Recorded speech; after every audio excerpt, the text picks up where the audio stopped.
Hi everyone, Miss Fowler here. I teach 7th grade social studies and science.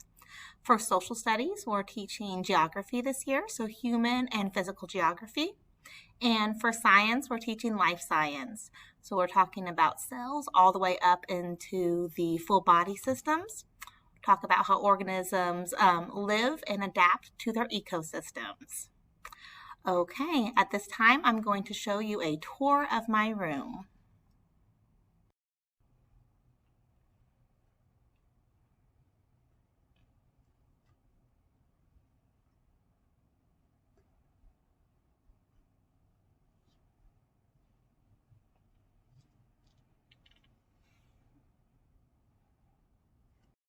Okay, thank you so much for watching. If you have any questions, either with science or with social studies, please email me at any time and I will get back to you by the end of the day each day.